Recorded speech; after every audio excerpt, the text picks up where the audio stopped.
학생 여러분 안녕하십니까? 이번 학기 세계신화 과목 함께 진행하게 된 문화콘텐츠학과 초빙 교수 박성식이라고 합니다.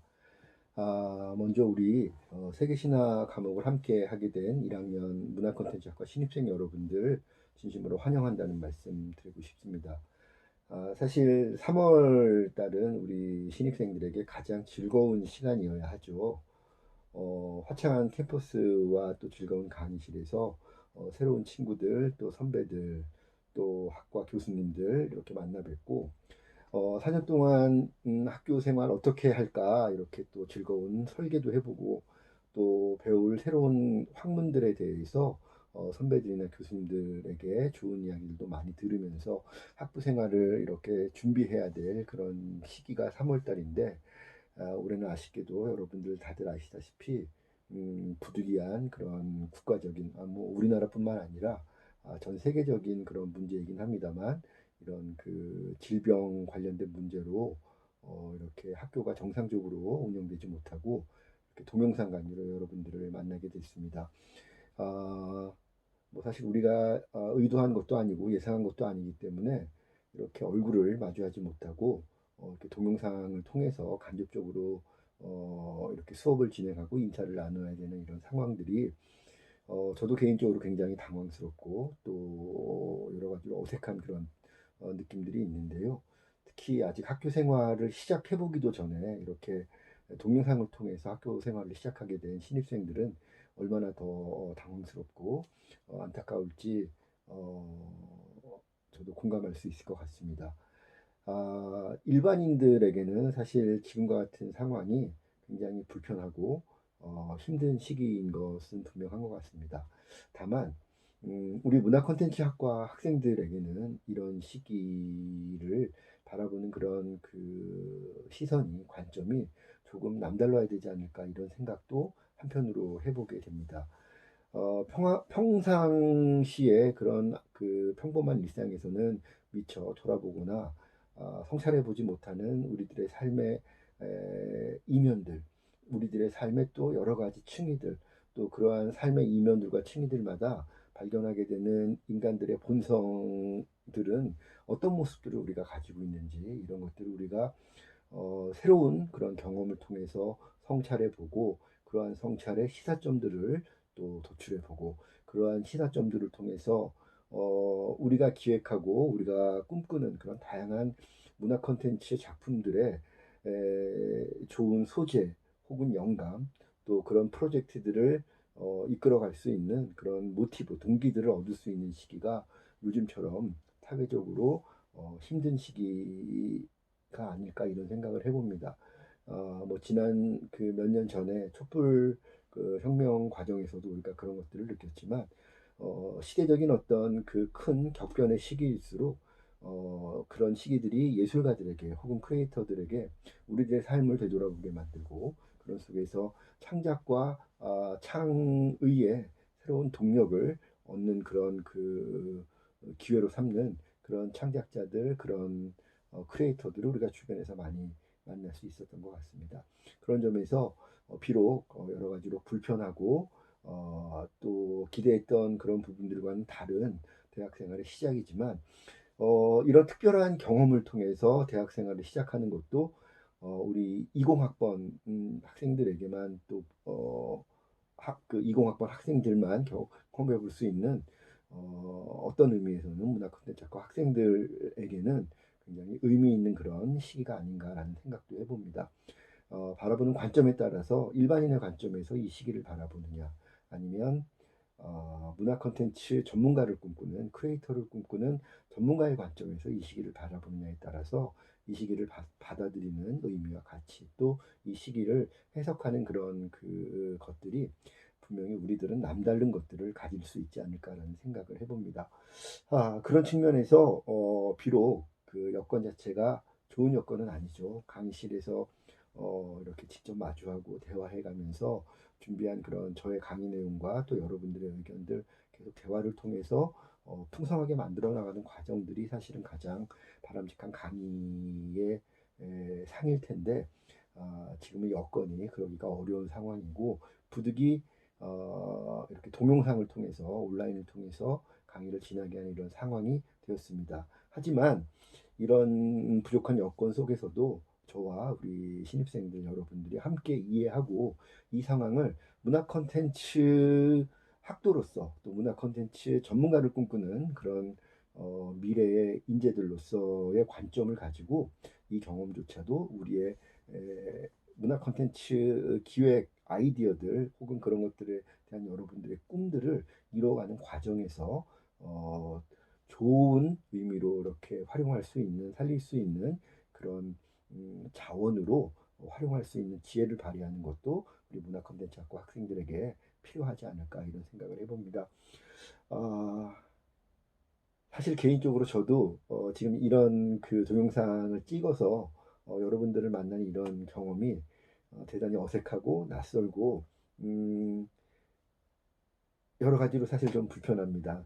이렇게 제 방에서 문 잠가 놓고 핸드폰 하나 지금 열어놓고 핸드폰을 향해서 이렇게 막 얘기하고 떠들고 하는 것이 저도 이제 흔한 경험이 아니고 또 제가 이렇게 뭐 영상이나 이런 데 자주 얼굴을 비치는 사람이 아니기 때문에 이렇게 동영상으로 강의를 준비해서 온라인에 올리고 이런 것들이 사실 저도 굉장히 어색해서 과연 제가 지금 준비하고 있는 이 동영상 강의가 이 동영상 콘텐츠로 이 수업을 접하게 된 우리 신입생들 입장에서 정말 이렇게 편하게 들을 수 있는 그런 강의 콘텐츠가 과연 될 것인가에 대해서 굉장히 심적으로 많은 부담이 지금 있습니다. 그럼에도 불구하고 저도 용기를 내서 한번 이렇게 동영상 강의를 2주 동안 일단은 준비해 보도록 할 테니까 여러분들도 제 입장을 조금만 좀 이해해 주시고 비록 동영상 온라인을 통한 동영상 강의지만 집중해서 저하고 이번 주 다음 주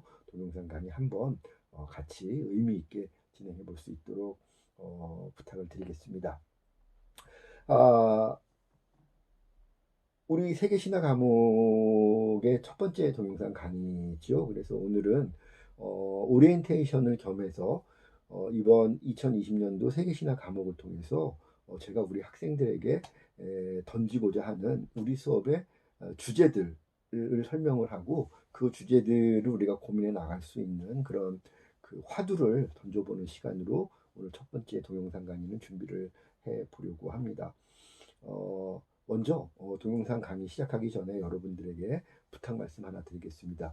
이 동영상 강의는 아마 유튜브로 올라가게 될 텐데 유튜브로 이 동영상 강의를 시청한 학생들은 반드시 댓글로 학과, 학번 이름을 남겨주시기를 부탁을 드리겠습니다. 그래서 그 댓글을 제가 확인을 해야만 출석 인정을 할 수가 있기 때문에 반드시 동영상 강의 시청한 학생들은 댓글로 학과, 학번, 이름 남겨주셨으면 하는 부탁 드리겠습니다.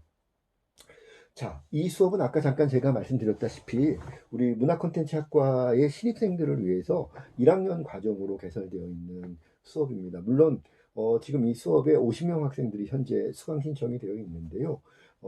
일부 학생들은 문화콘텐츠학과가 아니거나 혹은 문화콘텐츠학과지만 1학년이 아닌 학생들도 일부는 현재 수강 신청이 되어 있습니다.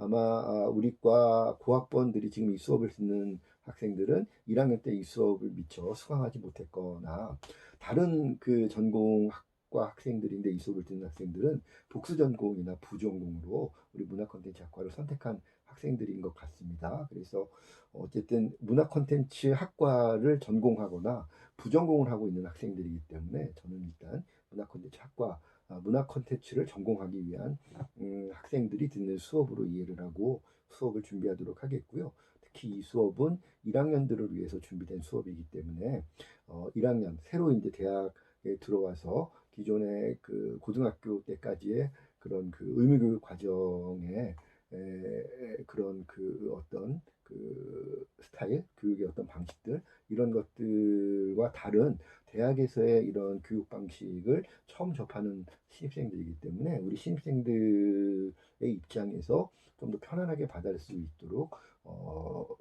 강의의 수준이라든가 또는 그 용어 선택들 이런 부분들 최대한 제가 배려를 해서 강의를 준비할 수 있도록 하겠습니다. 자, 우리 문화 콘텐츠 학과에 처음 입학한 우리 신입생들 혹시 우리 문화콘텐츠학과가 용인대학교 여러 단과대학들 가운데 어느 단과대학교에 소속되어 있는지 다들 알고 계신가요? 그렇죠. 역시 우리 문화콘텐츠학과는 문화예술대학에 소속되어 있습니다. 우리 문화예술대학에는 모두 9개 학과가 편제가 되어 있고요. 예술대학교의 9개 학과 중에서는 가장 젊은 학과죠. 자, 우리 문화콘텐츠학과는 문화예술대학교의 나머지 8개 전공학과들과 큰 차이점을 가지고 있는 부분이 있습니다. 그게 어떤 것일지 혹시 짐작이 되시나요? 사실 이런 질문을 제가 강의실에서 수업때 여러분들에게 던지면 여러분들의 그 대답을 보고 그 대답에 따라서 제가 또 재밌는 이야기들 많이 이렇게 해드릴 수 있을 것 같은데 이게 동영상 강의는 그게 안 되네요. 제가 질문하고 제가 또 답을 해야 되니 참 저도 어색하고 난감하긴 하지만 난감함과 어색함을 무릅쓰고 한번 계속 진행을 해보도록 하겠습니다. 자, 문화콘텐츠학과는 다른 우리 문화예술대학교의 8개 학과들과 큰 차이점 하나를 갖고 있습니다.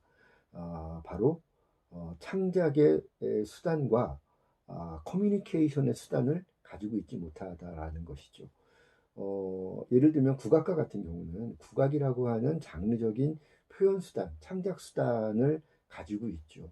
또 기존의 국악계가 오랜 그런 그 시간 동안, 세월 동안 구축해 놓은 국악계의 국악을 통한 대중들과의 커뮤니케이션 시스템을 확보하고 있습니다. 뭐 공연을 통해서든 국악 방송을 통해서든 그런 국악을 사랑하는, 국악을 애호하는 그 시민들과 국악인들이 작품을 통해서 소통할 수 있는 그런 창구들을 가지고 있죠.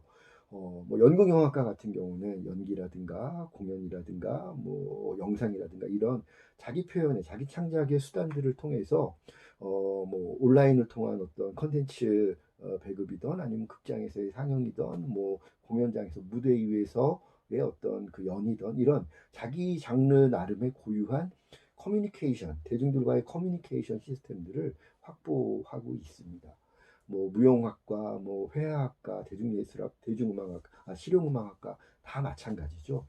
그런데 그런 장르 기반의 이런 나머지 전공학과들, 국악이든 뭐 무용이든 회화든 연극영화든 장르를 고유한 자기 장르를 전공 영역으로 가지고 있는 나머지 학과들과 달리 우리 문화 콘텐츠 학과는 그런 고유한 장르적인 기반이나 커뮤니케이션의 통로를 어떻게 마련해야 될 것인가에 대한 고민을 사실은 하지 않을 수 없는 그런 특성을 가지고 있는 것이죠. 그러면 그런 장르 고유의 표현 수단이라든가 커뮤니케이션 창구를 가지고 있지 못한 우리 문화 콘텐츠 학과의 그런 특성이 과연 마이너스만 되는 것이냐? 저는 그렇지 않다고 생각을 합니다. 결론부터 말씀을 드리면 문화 콘텐츠 학과에서 문화 콘텐츠를 전공을 한 우리 학생들은 기획적인 자기 비전을 가지고 기획자로서 혹은 마케터로서 혹은 커뮤니케이터로서 창작자와 대중을 이어주는 그런 커뮤니케이션 전달자의 역할을 해줘야 된다고 하는 우리만의 고유한 그러면서도 현재 세계화되고 있는 고도화되고 있는 대중예술 산업계에서 정말 그 수요가 급증하고 있는 영역에 대한 역량을 우리는 고민하는 학과다라는 말씀을 꼭 드리고 싶습니다. 창작자들의 창의력과 대중들의 예술적인 욕구는 늘 일치하는 것은 아닙니다. 특히 순수예술의 영역에서도 마찬가지겠지만 대중예술의 영역에서는 창작자들의 창의력과 대중의 예술 감성, 예술 수요가 항상 일치하기가 굉장히 어렵습니다. 가장 중요한 이유는 대중들이 대중예술 작품을 선택하기 위해서 소비하기 위해서 동원할 수 있는 보유 자원이 늘 한정돼 있다는 것입니다. 예를 들면 영화를 너무 좋아하는 관객이 한 사람 있다고 칩시다. 1년에 10편 이상을 보면 우리나라에서는 보통 고관람군, 그 관람편 수가 많은 영화 관객의 집단에 소속되게 되는 그 기준이 1년에 10편 내지 15편 사이 정도를 보게 되면 고관람군으로 속하게 되는데 고관람군에 속하는 영화 관객이라 하더라도 1년에 영화를 볼 수 있는 편수는 대단히 극히 제한되어 있다는 것이죠. 금전적인 이유 때문에도 제한될 수밖에 없고 시간이라든가 또 여러 가지 어떤 사회적인 기회비용 이런 것들 등등등등이 금전적인 비금전적인 그런 요인들 때문에 개인이 특정한 문화 콘텐츠 작품을 대중예술 작품을 선택하고 자기 비용을 지불해서 소비하고 수용하고 감상하고 할 수 있는 데에는 늘 한계가 있을 수밖에 없다는 것이죠. 그런데 상대적으로 1년에 우리 영화 시장에 쏟아져 나오는 영화는 몇 편이나 되겠습니까? 뭐 해마다 이런 차이는 있겠습니다만 수백 편의 작품들이 매년 시장에 쏟아져 나옵니다.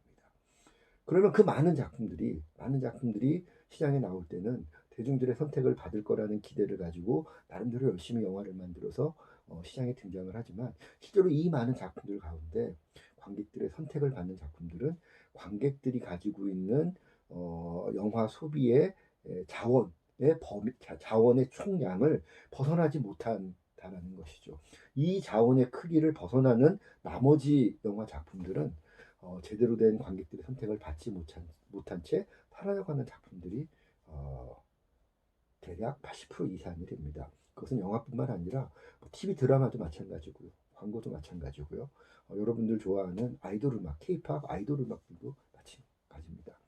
1년에 수십 팀 이상의 아이돌 그룹들, 뭐 보이 그룹들, 걸 그룹들이 데뷔를 하지만 그 중에 우리가 기억할 한 해가 지났을 때 연말에 우리가 기억하는 신인 그룹들은 몇 팀 되지 않는 것이 현실이라는 것이죠. 그렇기 때문에 창작자들의 창의력의 결정체인 문화 콘텐츠는 대중예술 작품들은 자기가 아무리 자기 판단으로 좋은 작품을 만들었다 하더라도 대중들이 원하는 예술 감성, 예술 수요에 맞아떨어지는 측면들을 많이 갖고 있지 못하면 적응하는 측면들을 많이 갖고 있지 못하면 대중의 선택을 받기가 어려울 수밖에 없다는 것입니다. 바로 이런 창작자들의 창의력과 대중들의 예술 감성이 이 불일치하는 이런 현실 속에서 오히려 문화 콘텐츠를 전공을 하는 우리 과 학생들과 같이 기획적인 마인드, 마케팅적인 마인드, 커뮤니케이션의 마인드를 갖고 있는 전문 기획 인력들에 대한 수요가 높아질 수밖에 없다는 것입니다. 창작자는 자기 관점에서 재미있고 좋은 작품을 만들지만 과연 그 작품에 담겨져 있는 재미와 감동의 요소가 지금 이 시장에서 우리나라 같으면 2020년도 대한민국 시장에서 지금을 살아가고 있는 우리 대중들이 원하고 있는 감상하고자 하는 그런 재미와 감동의 요소인 것인가? 창작자들이 준비한 재미와 감동의 요소가 대중들이 원하는 재미와 감동의 요소와 일치할 수 있도록 누군가는 이것을 조율해주고 기획해주는 역할을 해줘야 된다는 것이죠. 너무 많은 작품들이 경쟁을 하고 있는데 대중들의 선택의 자원은 제한되어 있는 이 상황들 속에서 더욱더 문화 콘텐츠 학과에서 기획적인 역량, 마케팅적인 역량, 커뮤니케이션적인 역량을 함양한 그런 전문 인력들에 대한 수요와 기대가 높아질 수밖에 없는 것이 고도화된 대중예술 시대인 21세기 2020년에 우리나라를 비롯한 전 세계 대중예술 시장의 상황이다 이렇게 말씀을 드릴 수 있습니다. 그래서 우리 문화 콘텐츠 학과 학생들은 비록 장르적인 표현 수단, 장르적인 커뮤니케이션의 시스템을 가지고 있지는 못하지만 기획적 역량을 갖추도록 노력을 해서 창작자와 대중을 이어주는 커뮤니케이터이자 기획자이자 마케터의 역할을 해냄으로써 우리들의 존재 이유, 존재의 가치를 증명해내야 되는 그런 과제를 갖고 있는 것이죠. 이것은 우리에게 과제이자 우리에게는 기회가 될 수 있는 것입니다. 아마 여러분들 뭐 잘 알고 있는 이수만 SM 회장이라든가 JYP의 박진영 프로듀서 요즘 욕을 많이 먹고 있습니다만 YG 양현석 대표 이런 사람들 성공한 기획자들이죠. 아티스트들로서의 과거를 가지고 있지만 대중들이 인식하는 이 세 사람은 기획자로서 프로듀서로서의 역량을 인정받아서 각광받는 그런 인력들이 되어 있는데 이런 경우들만 보더라도 기획자들이 이제는 무대 뒤에 숨어 있는 존재들이 아니라 오히려 적극적으로 무대 앞에 나가서 대중들을 만나고 있는 존재가 되고 있다는 것이죠. 그만큼 기획자라고 하는 그런 인력들이 해야 되는 그 역할에 대한 중요성을 이 산업 전체에서 대중문화 산업 전체에서 굉장히 중요하게 생각하고 있고 그런 것들에 대해서 대중들의 인식도 점점 높아지고 있다는 것입니다. BTS 뒤에 누가 있었습니까? 프로듀서 방시혁이 있지 않았습니까? 그래서 우리들은 예를 들면 대중음악계의 방시혁 혹은 뭐 영화계의 뭐 누구 이런 등등등의 각 그런 이 장르를 장르에서 활약하고 있는 유능한 그런 기획자들처럼 프로듀서들처럼 여러분들이 원하는 장르에서 그런 기획적인 역량을 발휘해서 아티스트들의 역량을 대중들에게 흥미롭게 전해주고 대중들이 원하고 있는 바를 창작자들에게 정확하게 전달해서 창작자들의 어떤 창작 행위가 대중들과의 그런 교감의 방향성을 잃지 않도록 이어주는 그런 디렉션들을 강력하게 해줄 수 있는 그런 기획자가 되기를 바라면서 이 세계 신화 수업도 제가 준비하고 있다는 말씀을 드리고 싶습니다.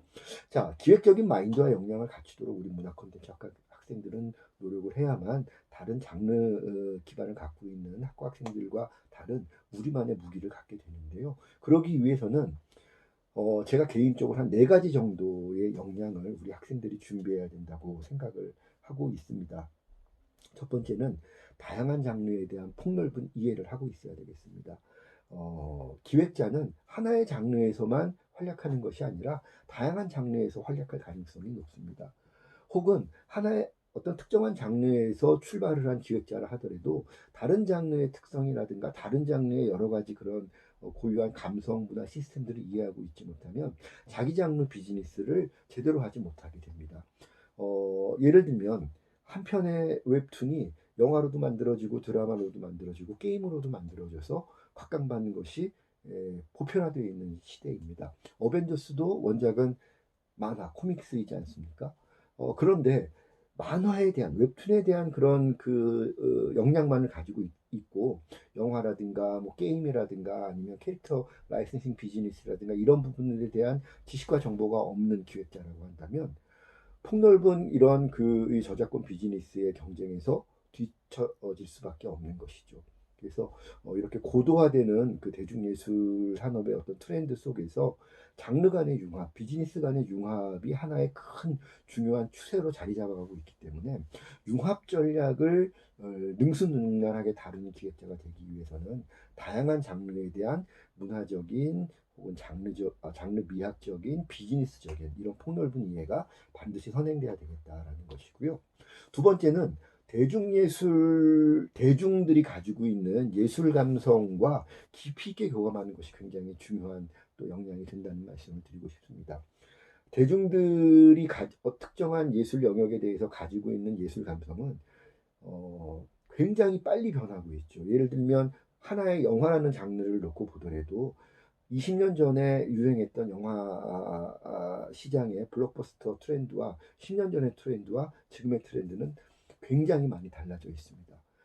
가장 비근한 예로 아이언맨 이후에 최근 몇 년 동안은 마블의 어벤져스 시리즈가 세계적인 그런 히트를 흥행에 성공을 하면서 히어로물이 가장 각광받는 그런 장르로 부각이 되어 있습니다. 작년, 재작년 우리나라 관객들의 그런 영화 관객들의 트렌드를 분석한 영화진흥위원회 자료를 보면 최근 2, 3년 동안 SF물, 특히 히어로물이겠죠. SF물에 대한 그 선호도가 굉장히 높아서 한 2, 3년째 1위를 기록을 하고 있습니다. 근데 불과 5년 전만 하더라도 우리나라 시장에서 우리나라 관객들이 가장 선호하는 장르는 판타지 장르였습니다. SF 장르는 중간 이하권에 속해 있는 그런 장르였던 거죠. 왜 그 당시에는 5년 전에는 판타지였을까요? 해리포터 때문에 그랬습니다. 아마 이 수업을 듣는 우리 신입생들도 초등학교 때 해리포터 굉장히 재밌게 봤을 세대들일 거라는 생각이 드는데요. 해리포터가 그렇게 유행을 하고 각광을 받아서 판타지 장르가 영화뿐만 아니라 웹툰이라든가 웹소설에서도 각광받는 그런 장르였지만 불과 몇 년 가지 못해서 현재는 SF 히어로물들이 각광받는 그런 시기가 작년까지 있었던 것이죠. 그럼 올해도 과연 그러면 히어로물들을 중심으로 한 SF 장르가 선호받겠느냐? 그것은 또 미지수입니다. 왜? 페이즈 3, 어벤져스의 페이즈 3가 끝나서 페이즈 4가 본격적으로 출발하기 이전이라는 거죠. 어떤 작품들이 또 등장해서 이 트렌드를 바꿔놓을지 모르는 것이죠. 또 대중들도 지난 거의 10년 가까운 시간 동안 어벤져스와 함께 하면서 히어로물을 통해서 느낄 수 있는 재미와 감동에 대해서 많은 것들을 느꼈기 때문에 지금쯤은 새로운 어떤 트렌드를 원할 때가 되었다라고도 볼 수 있는 것입니다.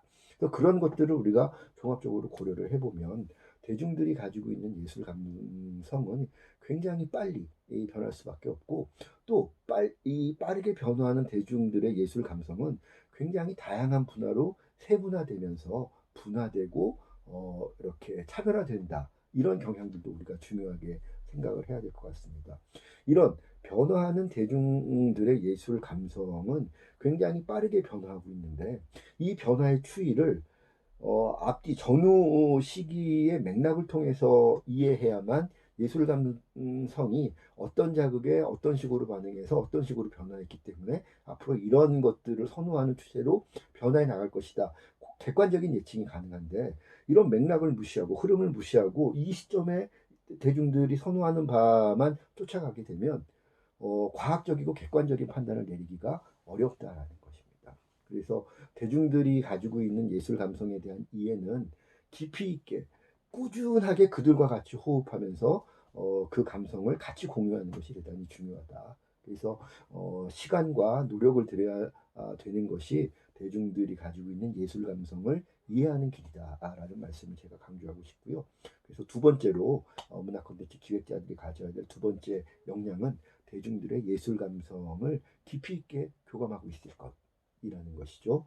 자, 문화 콘텐츠 기획자들이 가져야 될 세 번째 역량은 차별화된 자기만의 장르 감성과 아이디어를 갖고 있어야 되겠다라는 것입니다.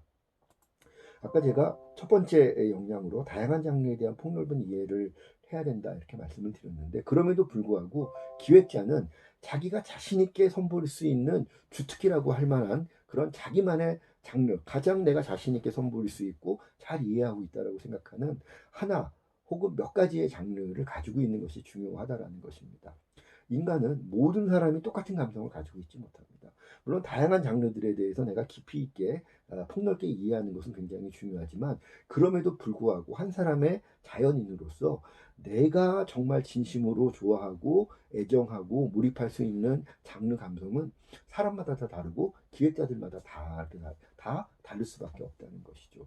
그러한 자기 감성에 기반한 자기 애정 어린 자기 장르를 가지고 있을 때 다른 장르들과의 협업이 훨씬 더 효과적일 수 있다라는 겁니다. 왜?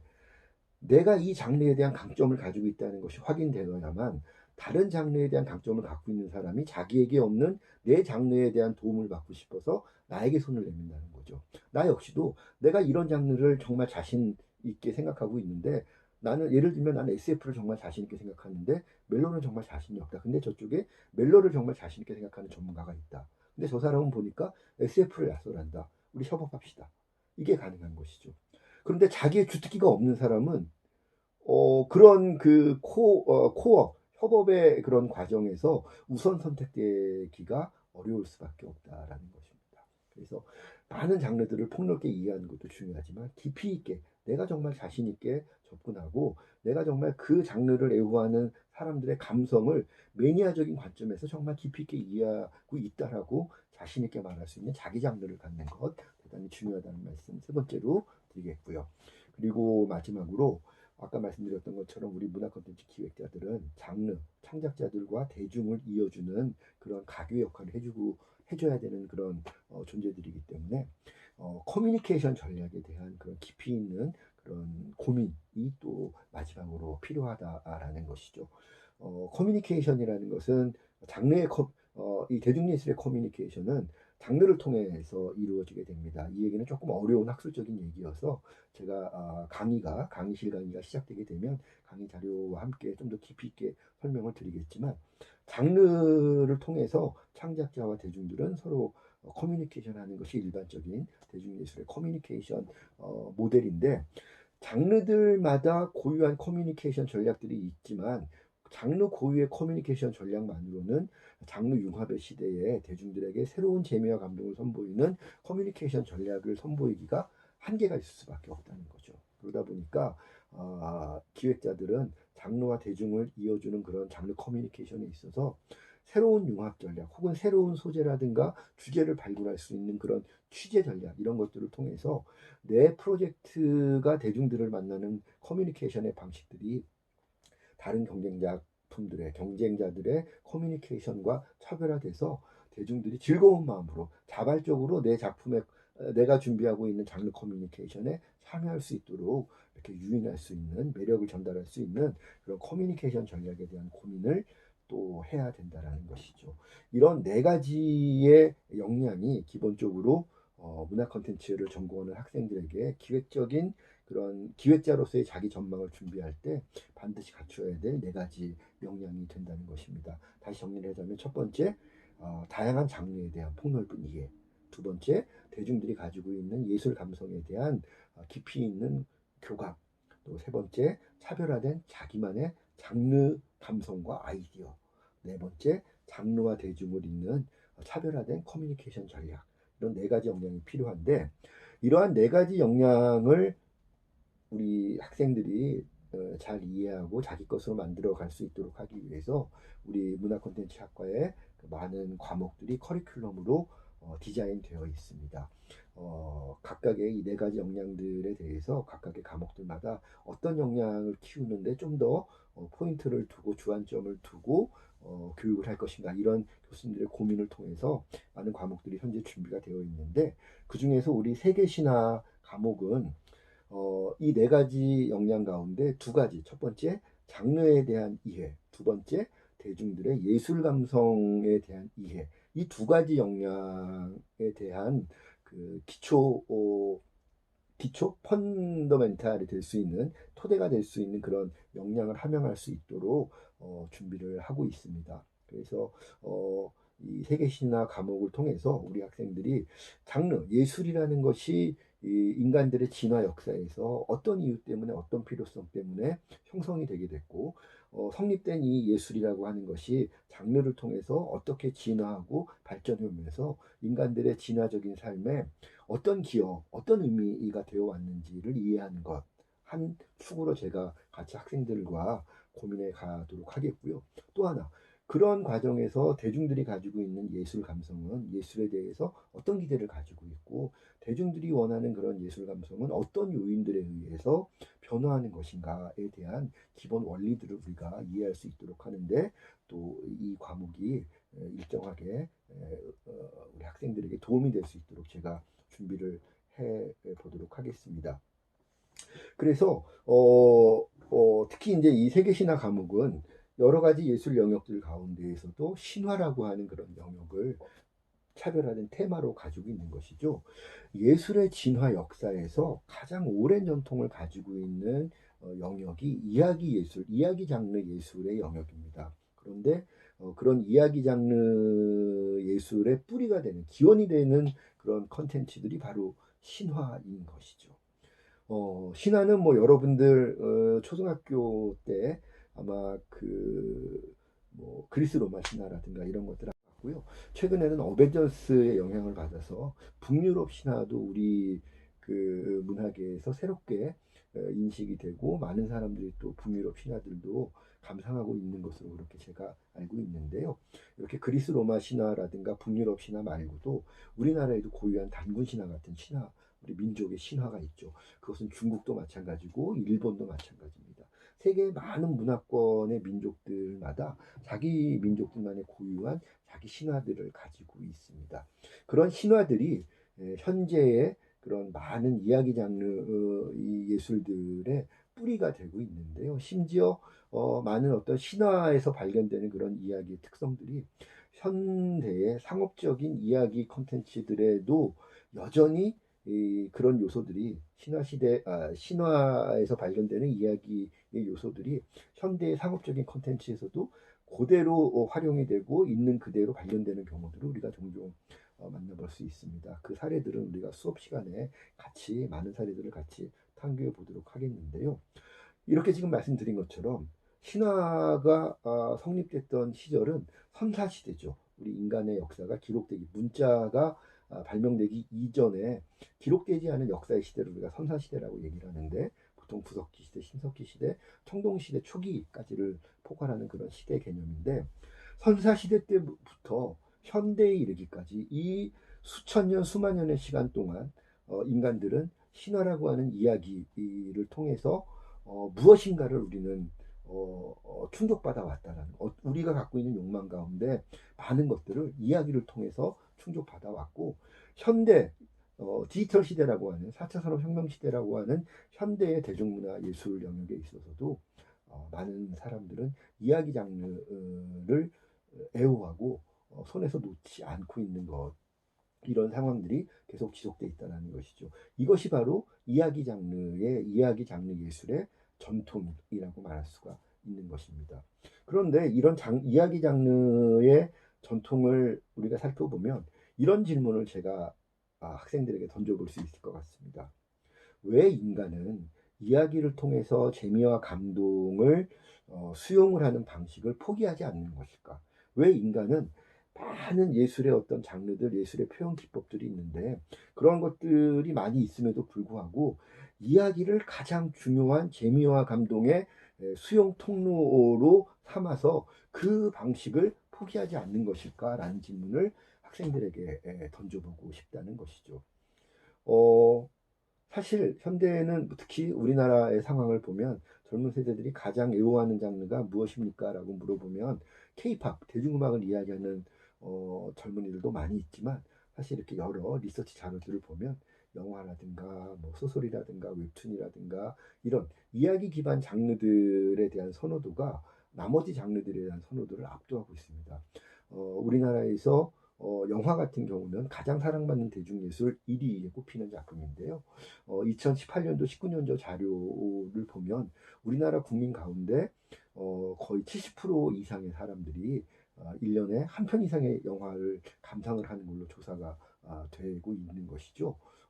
그만큼 이야기라고 하는 것에 대한 수요가 높다라는 것을 살펴볼 수 있는데 상대적으로 이렇게 영화 시장이 전 세계 글로벌 대중예술 문화 콘텐츠 시장에서 차지하는 비중도 역시 영화 장르가 차지하는 비중이 가장 높게 조사가 되고 있습니다.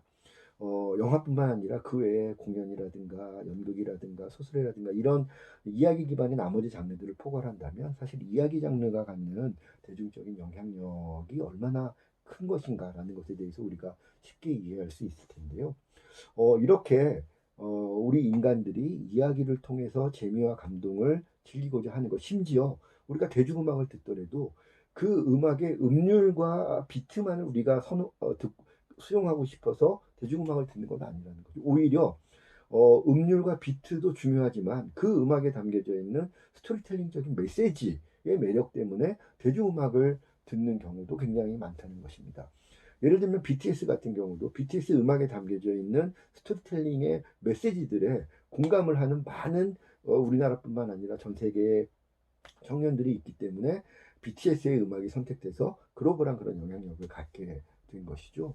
또 우리가 발라드를 들을 때 발라드 음악을 가사를 들을 때 느끼는 그런 스토리텔링들을 통해서 자기의 어떤 일상의 한 장면을 떠올리게 한다든가 이런 경험들처럼 대중음악의 영역에서도 음악적인 그런 요소들의 중요성만큼이나 가사, 스토리텔링에 갖는 그런 중요성들이 굉장히 강조되고 있는 것이 현대 대중음악계의 하나의 흐름이기도 하다. 이런 것들을 우리가 보면 더욱더 이야기 장르의 중요성을 우리가 이해할 수 있을 것 같습니다. 그런데 이렇게 지금 제가 말씀드리고 있는 것처럼 왜 인간은 이야기를 통해서 재미와 감동을 수용하는 방식을 포기하지 않을까? 이 질문에 대해서 오늘 제가 답을 드리진 않겠습니다만 한 학기 세계신화 과목을 통해서 이 질문에 대한 답을 우리가 하나하나 찾아가 볼 수 있도록 해야 된다는 것이죠. 그래서 제가 한 학기 동안 이 질문에 대한 답을 찾아가기 위해서 여러분들과 함께 같이 여러분들을 도와서 그 답을 찾아나가는 탐구의 과정을 한 단계 한 단계 걸어갈 텐데 제가 부탁드리고 싶은 것은 오늘 이 질문을 우리가 한 학기 동안 세계신화 수업에 여러분들이 임할 때 이 질문을 머릿속에서 놓지 않는 화두로 삼아달라는 부탁을 꼭 드리고 싶습니다. 그래서 이 질문에 대한 그런 탐구를 펼쳐나가기 위해서 우리는 크게 두 가지에 대한 이해를 해야 될 것 같습니다. 하나는 이야기 장르의 기원인 신화를 통해서 이야기 장르가 가진 진화적인 의미와 가치가 무엇일까를 한 축으로 이 질문에 대한 답을 찾아가 볼 수 있도록 할 거고요. 또 한 축으로, 두 번째 축으로서는 이야기 장르를 통해서 굉장히 다양한 삶의 난관들이 있는데, 우리 인간들에게는 그런 삶의 다양한 난관들을 이야기 장르를 통해서 적응하고 해결해온 인간들의 예술 본성을 이해하는 것을 또 한 축으로 우리가 탐구를 해 나가고자 합니다.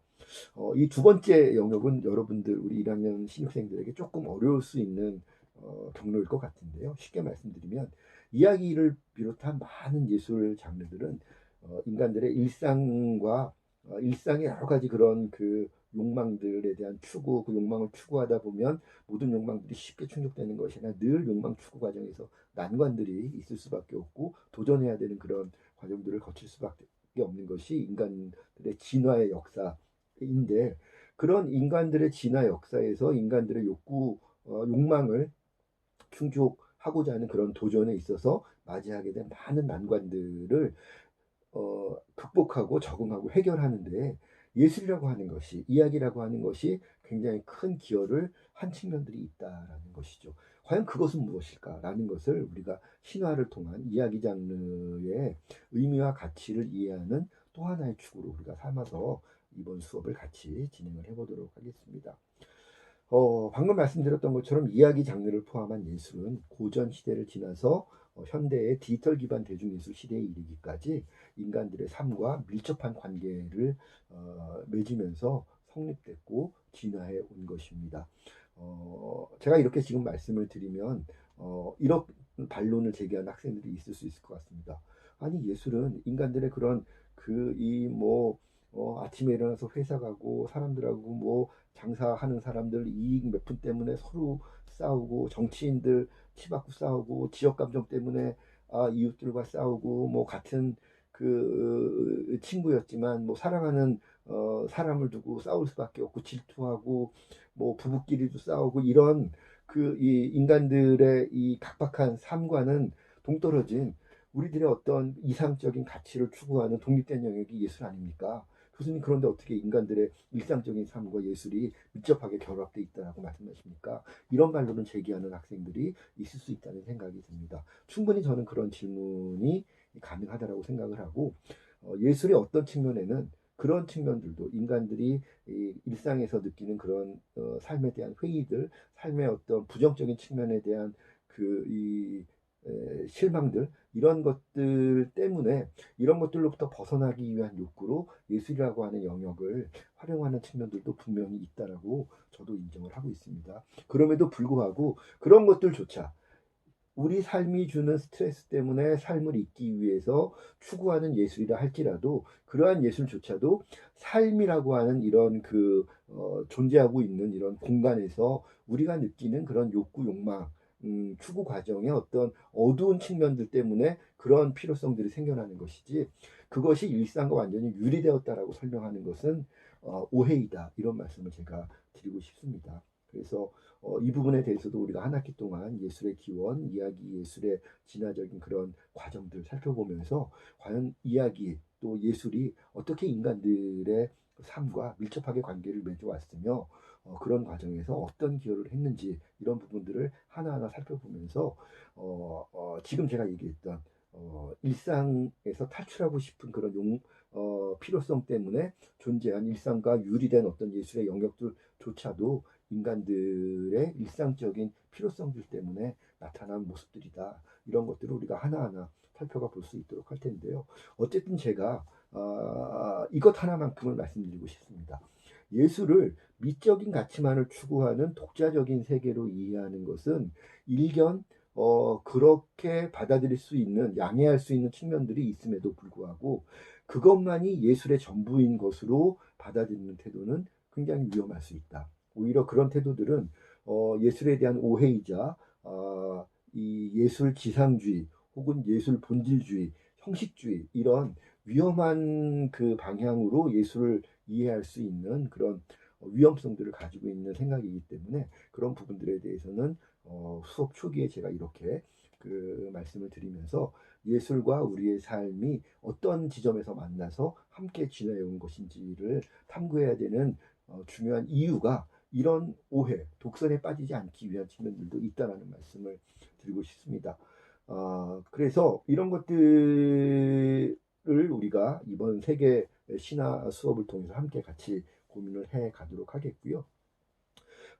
이 대중예술 기획자로서 우리 문화콘텐츠학과 신입생들이 반드시 갖춰야 될 과학적인 대중예술관, 또 대중예술 커뮤니케이션관, 이런 것들을 여러분들이 건강하게 또 튼튼하게 또 여러 이론들의 다양한 흐름들을 통해서 객관적이고 다층적인 그런 그 가치관들을 정립할 수 있도록 도와주는 것이 제가 이번 학기의 세계신화 과목을 준비하고 여러분들과 같이 진행해 보고자 하는 가장 중요한 목적이다, 이렇게 말씀을 드리겠습니다.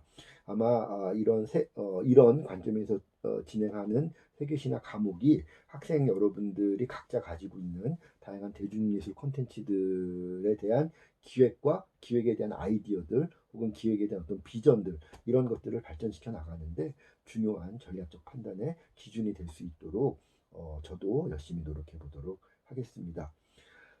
이번 학기 세계신화 과목은 기존 장르미학의 관점을 바탕에 두고 운영을 할 예정이고요. 기존의 장르미학의 관점이 다소 이렇게 경험론에 치우치고 있는 측면들이 있기 때문에 이런 경험론에 치우치면 나타날 수 있는 주관성에 대한 위험성을 이렇게 좀 해소하기 위해서 다윈주의, 진화주의의 관점, 진화주의 학문들의 여러 이론들을 장르미학에 융합을 시키는 그런 관점을 통해서 우리 수업을 진행해 보고자 합니다. 그래서 사실 이 내용들은 조금 그 깊이 있는 그런 이야기들일 수밖에 없기 때문에 오늘 그 이야기를 길게 하기는 어렵고요. 다음 주부터 제가 이 내용들을 본격적으로 다뤄보도록 하겠습니다. 제가 사이버 캠퍼스, 우리 용인대학교 사이버 캠퍼스에 로그인 하시면 여러분들 수강 신청하고 있는 우리 세계신화 과목의 게시판으로 들어올 수 있는데요. 거기 강의 자료 게시판에 이번 세계신화 과목을 위한 강의 자료를 올려놨습니다. 다윈주의 장르 이론이라는 제목으로 제가 한 70페이지 정도 분량되는 강의 자료를 준비해서 올려놨습니다. 한글 파일로 되어 있고요. 각자 여러분들이 수업 때 출력을 하거나 혹은 노트북에 파일로 담아오거나 반드시 수업 중에 지참을 해서 수업에 임해 주시고요. 다음번 동영상 강의 두 번째 시간부터 강의 자료 내용들을 본격적으로 다루도록 하겠습니다. 마지막으로 세계신화 과목을 어떻게 운영해 나갈 건지 운영 방침 간단히 설명드리고 오늘 첫 번째 동영상 강의 마무리하도록 하겠는데요. 전체 수업의 40%는 이론 강의, 제가 진행을 하는 이론 강의로 진행을 합니다. 방금 말씀드린 것처럼 장르미학에 대한 내용들을 중심으로 장르미학의 어떤 성과들을 다윈주의 이론을 통해서 여러분들에게 설명드릴 수 있도록 그렇게 준비하겠고요. 또 나머지 40%는 우리 학생들이 모둠 팀을 나누어서 모둠 활동을 하는 내용으로 모둠 발표의 내용이 40% 반영되게 되겠고요. 나머지 20%의 시간은 그 모둠에서 각 모둠이 원하는 그런 소재와 주제와 대상을 두고 신화, 모둠 창작 신화 실습을 여러분들에게 학기말 과제로 제안을 드리도록 하겠습니다. 그래서 모둠 발표를 통해서 여러분들이 두 가지 미션을 하는 거죠. 하나는 모둠 발표는 강의 계획서 상에도 제가 이렇게 기록을 해놨습니다. 여러분들 사이버 캠퍼스 가보면 강의 계획서 다 여러분들 확인해 볼 수 있는데 강의 계획서를 보시면 여러분들이 중간고사 기간 이후에 중간고사 기간 전후로 7차례에 걸쳐서 여러 주요 문화권들마다 이렇게 그 성립되어 있는 중요한 그 각 문화권의 대표적인 신화들을 탐구해서 신화들 작품들 중에 사례 발표하는 것이 첫 번째 과제입니다. 그래서 예를 들면 북유럽 신화다. 그럼 북유럽 신화에도 여러 가지 작품들이 있죠. 그 중에 특정한 어떤 신이나 특정한 어떤 작품들 몇 편을 선택을 해서 그 작품이 어떤 작품인지 다른 그 수업 듣는 친구들에게 소개해주고 그 작품이 이야기 장르 진화의 역사에서 어떤 의미와 가치를 갖고 있으며 그 과거로부터 현대에 이르기까지 인간들에게 그 신화 작품이 기여하는 그런 그 바는 무엇인지 이런 것들을 중심으로 여러분들이 비평의 관점으로 세계 신화 사례를 조사해서 발표하는 것이 첫 번째 미션이 되겠고요. 학기 말에는 그 모든 별로 예를 들면 뭐 우리 가족을 대상으로 하던 아니면 어떤 공동체, 우리 학교가 대상이 될 수도 있고 특정한 어떤 지역이 될 수도 있고 도시가 될 수도 있고 국가가 될 수도 있고 여러분들이 희망을 하는 그런 어떤 대상이나 주제, 소재들을 놓고 여러분들 나름의 현대적인 신화 한 편씩을 창작을 해보는 것을 학기 말 또 두 번째 모든 미션으로 제가 여러분들에게 제시를 하고자 합니다. 창작적으로 유려한 그런 작품을 제가 원하는 것이 아니라 우리 수업을 통해서 저의 이론 강의와 여러분들의 모든 발표를 통해서 이해하고 이렇게 자기가 습득하게 된 신화에 대한 이야기 장르에 대한 그런 새로운 그런 관점들 또 새로운 어떤 지식과 정보들 이런 것들을 통해서 현대적인 신화는 이래야만 할 것 같다. 이런 의미를 담아야 될 것 같다. 이런 내용을 담았으면 좋겠다. 이런 것들을 토론을 통해서 모든별로 한번 추출을 해주시고 그런 것들을 나름대로 이야기로 신화적인 이야기로 완성시켜서 학기 말에 발표하는 시간을 갖도록 하겠습니다. 그래서 우리 수업은 모든 발표가 60% 정도 비중으로 진행된다. 두 가지 미션을 가지고 있다. 이렇게 말씀을 드렸습니다. 강의 계획서는 여러분들 사이버 캠퍼스 상의 강의 계획서 꼭들 한 번씩 읽어봐 주시길 바라겠고요. 모든 발표를 통해서 여러분들이 발표해야 될 세계 신화는 크게 5가지 영역에 7번의 발표를 진행하도록 하겠습니다. 북유럽 신화, 요즘 어벤져스 때문에 굉장히 많이 각광받고 있는데요. 북유럽 신화의 여러 작품들이 있기 때문에 2번에 걸쳐서 북유럽 신화, 2주에 걸쳐서 모든 발표 들어보도록 하겠고요. 그리스 로마 신화, 여러분들 어렸을 적에 굉장히 많은 관심을 가졌을 그리스 로마 신화 2번에 걸쳐서 발표 들어보도록 하겠고, 한국의 신화, 중국의 신화, 일본의 신화 각각 사례 발표 한번 들어보도록 하겠습니다. 그래서 그런 내용들이 강의 계획서에 다 반영이 되어 있으니까 꼭 확인을 해주시고요. 이번 학기 세계신화 과목의 평가 기준은 중간고사, 기말고사 각 30점, 60점이 되겠죠. 합하면. 그래서 중간고사는 아직 제가 확정은 하지 않았는데 개인 과제로 대체될 수도 있습니다. 그 대신 기말고사는 반드시 시험의 형식으로 진행을 할 예정이고요.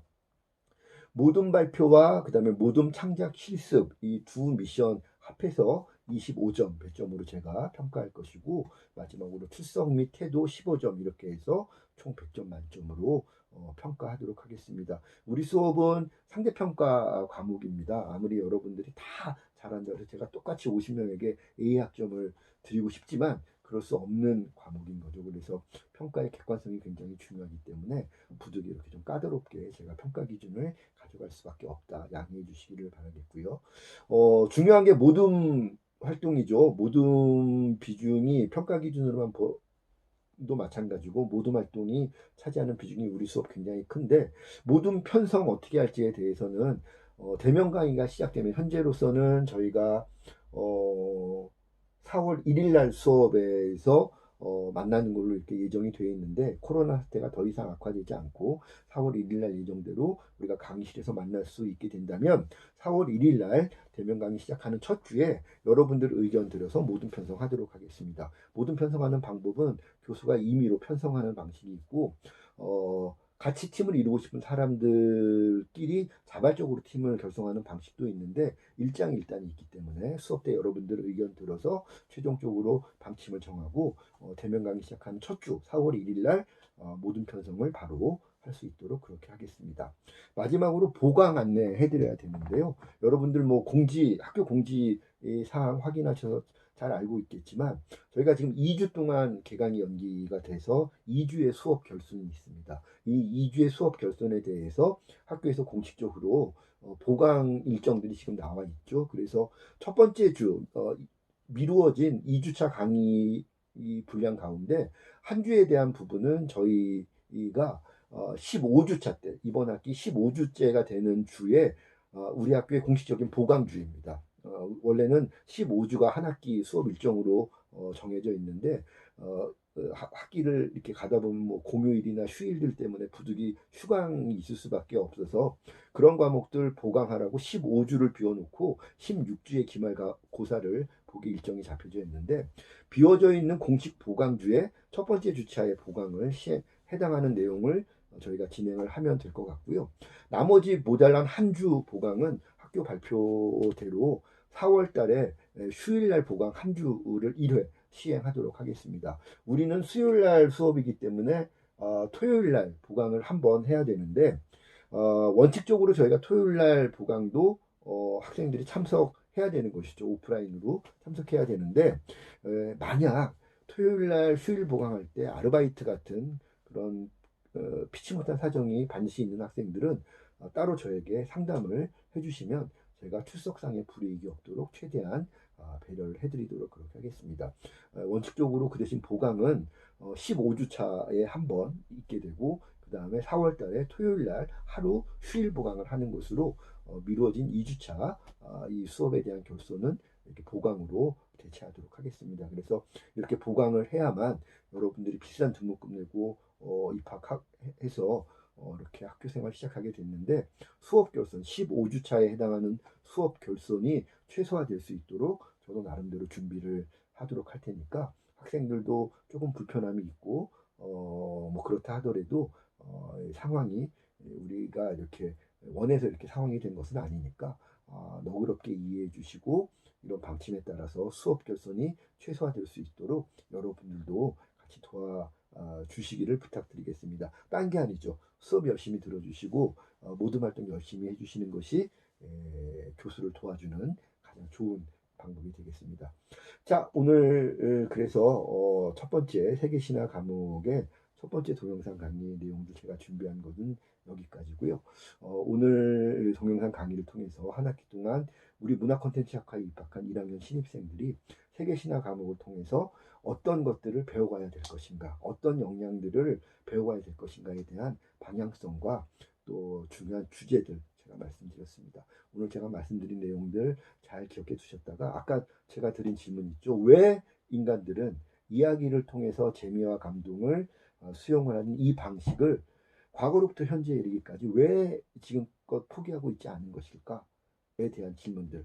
왜 인간들은 어떤 가치와 어떤 의미가 있기에 이야기라고 하는 이 형식을, 이 방식을 손에서 놓고 있지 않은 것일까에 대한 질문을 깊이 머릿속에, 마음속에 새겨두시면서 다음 주에 또 진행될 동영상 2강부터 또 남은 한 학기 수업 임해주시면 대단히 감사하겠습니다. 자, 저도 어색하고 여러 가지로 좀 미흡한 동영상 강의였던 것 같습니다. 여러분들 들으시기에 불편한 점이 많았겠지만 양해해 주시고 너그럽게 받아주시면 대단히 고맙겠습니다. 좀 더 이렇게 그 능숙한 모습으로 나아진 모습으로 두 번째 동영상 강의도 준비해 볼 수 있도록 하겠습니다. 자, 오늘 첫 번째 동영상 강의 여러분들 수고 대단히 많으셨습니다. 감사합니다.